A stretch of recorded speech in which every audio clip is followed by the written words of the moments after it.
kids! Welcome to Birdie's Book Club. I'm Birdie. Let's get cuckoo for reading! Hi, kids! Welcome back. My friend Violet chose this week's book. She chose Little People, Big Dreams, Rosa Parks, because she's one of her biggest heroes. It's written by Lisbeth Kaiser, illustrated by Marta Antelo. Rosa grew up near Montgomery, Alabama, with her mother, brother, and grandparents. She was very little and very brave, and she always tried to do what was right. When she was young, Rosa's grandparents told her stories about slavery when black people weren't free to live like other people. Slavery was over, but times were still hard for Rosa and her family. Black people were treated very badly and told they were not equal to white people. Every day, Rosa watched the school bus go by, taking white children to their big school. It didn't stop for her. She had to walk a long way to the one-room school that was just for black children. Rosa knew this wasn't right. She knew she was a regular person, just as good as anyone else. Lots of times, she had to make sure other people knew it too.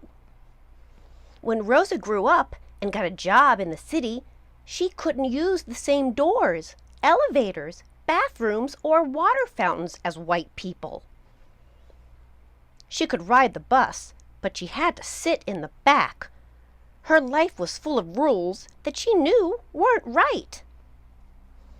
Rosa fell in love with a man named Raymond who was trying to change the rules to be more fair and equal.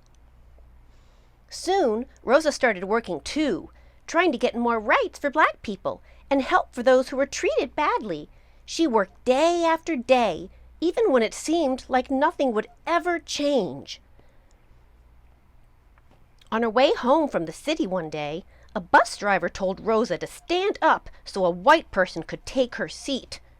She was sick of rules that she knew were wrong.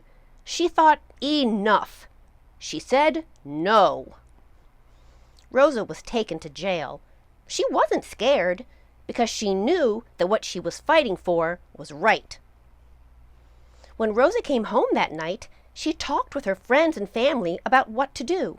She decided to keep fighting, no matter how hard it would be. Black people all over the city heard what had happened to Rosa. They thought, enough. Rosa inspired them to stop riding the buses until the rules changed. So they walked to school and to work and to the store in all kinds of weather. Rosa traveled the country, from New York to San Francisco, to convince other people to join the fight. Finally, after 1 year, the Supreme Court decided that treating black people differently from white people on buses was wrong. The rules were going to change. It was no longer safe for Rosa to live in Alabama.